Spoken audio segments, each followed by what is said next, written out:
again, I'm very honored and very happy to be receiving this award tonight. Di pa rin po talaga ako makapaniwala na umaakit na po ako ng stage as Stel.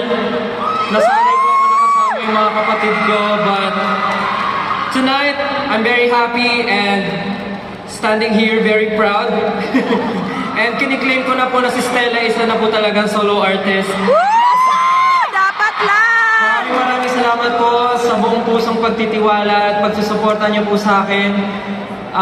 Again, thank you so much Warner Music Philippines for believing in me.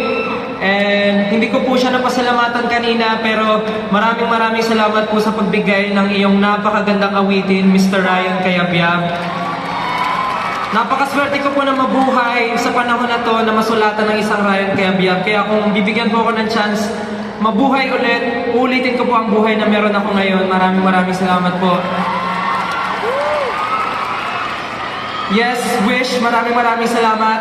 Keep on wishing dahil ako po ay hindi natatapos mangarap. After po nito, may bago po akong pangarap. Hindi ko na po hahabaan ang speech ko dahil antok na po kayong lahat. Maraming salamat po.